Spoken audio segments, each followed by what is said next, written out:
کی زوال کا باعث بن جائے گا۔ اس لیے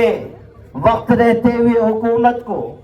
نوشتہ دیوار پڑھ لینا چاہیے اور آل انڈیا مسلم پرسنل لا بورڈ کی جانب سے چلائی جانے والی اس تحریک کا جو مطالبہ ہے کہ جو وقف امینڈمنٹ ایکٹ لایا گیا ہے اسے حکومت واپس لے لے اور ملک کا جو امن و امان ہے اسے خراب نہ ہونے دے۔ ابھی یہاں کئی باتیں کی گئی اور وقف کا جو نیا قانون آیا ہے اس کے سلسلے میں تفصیل بھی بتائی گئی، لیکن میں ایک بات کہنا چاہتا ہوں اور حکومت سے کہنا چاہتا ہوں کہ آپ سن لیجئے، جب کہیں کوئی جھگڑا ہوتا ہے، کسی زمین کے بارے میں کوئی بات ہوتی ہے تو یہ کہا جاتا ہے کہ یہ جگہ نہ میرے باپ کی ہے نہ تمہارے باپ کی ہے، اس طرح کہا جاتا ہے۔ لیکن وقف کے بارے میں ہم یہ کہتے ہیں کہ وقف کی زمین کسی کے باپ کی نہیں ہے، البتہ ہمارے باپ کی ضرور ہے، اس لیے کہ وقف کی ساری جائیدادیں کسی حکومت کا عطیہ یا احسان نہیں ہے۔ حکومت وقت نے چاہے وہ کسی کی حکومت رہی ہو 1 انچ زمین بھی وقف نہیں کی ہے۔ جو وقف جائیدادیں ہیں وہ ہمارے باپ دادا کی دی ہوئی جائیدادیں ہیں، ہمارے باپ دادا کا عطا کیا ہوا سرمایہ ہے، اور لائق اولاد وہ ہوتی ہے جو اپنے باپ دادا کے عطا کیے ہوئے سرمایہ کی حفاظت کرتی ہے، اور ہم اس ملک میں اس سرزمین پر لائق اولاد بتا کر دکھا دیں گے انشاءاللہ۔ میرے بھائیوں، وقف کا یہ نیا قانون جو لایا گیا ہے یہ وقف جائیدادوں کے لیے نہایت خطرناک ہے۔ پرانی وقف جائیدادوں پر غاصبانہ قبضے کی راہ ہموار کرنے والا ہے اور نئی وقف جائیدادوں کے سلسلے میں رکاوٹ کھڑی کرنے والا ہے۔ یہ مذہب مخالف بھی ہے،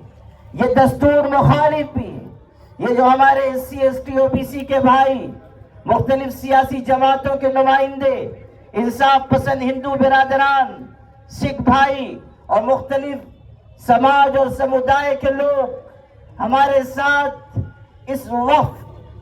قانون کے خلاف کھڑے ہوئے ہیں، وہ اسی لیے کہ یہ جان رہے ہیں کہ یہ ظالمانہ قانون ہے جو مسلط کیا جا رہا ہے۔ ہم اکیلے یہ تحریک نہیں چلا رہے ہیں، ہمارے بھائیوں کا مضبوط تعاون ہمارے ساتھ اس وقف قانون کی مخالف تحریک میں شامل ہے، اور یہ جو اتحاد ہے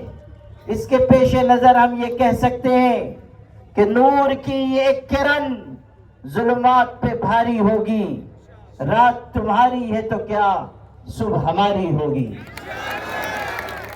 بہت سے لوگ یہ کہہ رہے ہیں کہ آل انڈیا مسلم پرسنل لا بورڈ اس سلسلے میں کسی بڑے اقدام کا فیصلہ کیوں نہیں کر رہا ہے۔ لکھنے والے لکھ بھی رہے ہیں، بولنے والی زبانیں بول بھی رہی ہیں،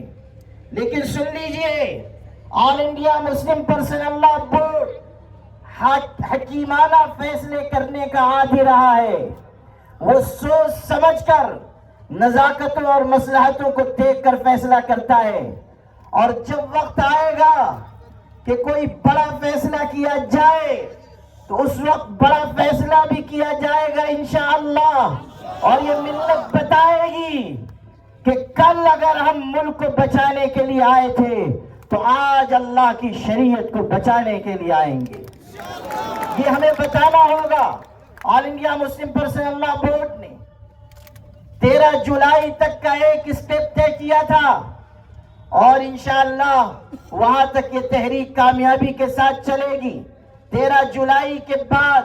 صورتحال کو پیش نظر رکھ کر پھر کوئی فیصلہ کیا جائے گا، اور میں آپ سب سے یہ وعدہ لینا چاہتا ہوں بورڈ کے خادم کی حیثیت سے کہ بورڈ جو بھی فیصلہ کرے گا، چاہے وہ کتنا ہی بڑا اور سخت فیصلہ ہو اور چاہے کیسی ہی بڑی قربانی دینی پڑے، انشاءاللہ ہم سب مل جل کر مسلم پرسنل لا بورڈ کا ساتھ دیں گے۔ اپنے دونوں ہاتھ اٹھا کر بتائیں آپ ساتھ دیں گے انشاءاللہ؟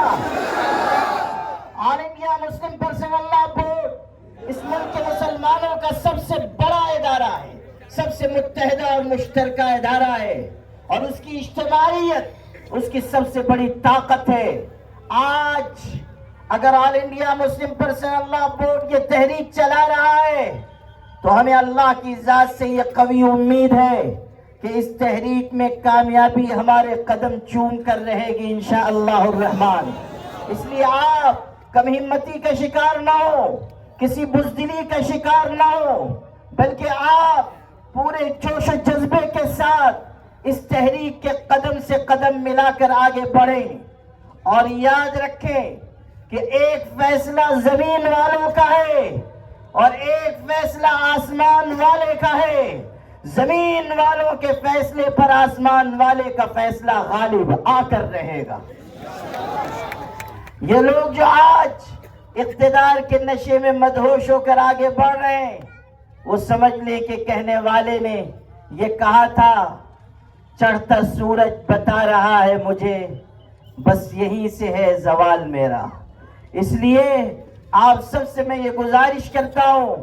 کہ All India Muslim Personal Law Board آئندہ کے سلسلے میں جو گائیڈ لائن پیش کرے اور جس وقت تک اس تحریک کو چلانے کا فیصلہ کیا جائے، آپ سب مسلم پرسنل لاء بورڈ کے ساتھ اسی جوش و جذبے کا مظاہرہ کرتے ہوئے شریک رہیں۔ اللہ تعالی ہم سب کا حامی و ناصر ہو۔ وآخر دعوانا ان الحمدللہ رب العالمین۔ آج کی نشست کے صدر محترم secretary All India Muslim Personal Law Board و کل ہند نائب صدر آل انڈیا مسلم کونسل حضرت مولانا ڈاکٹر محمد یاسین علی عثمانی بدایونی دامت برکاتہم سے نہایت ہی ادب کے ساتھ درخواست ہے کہ اپنی صدارتی خطاب پیش فرمائیں۔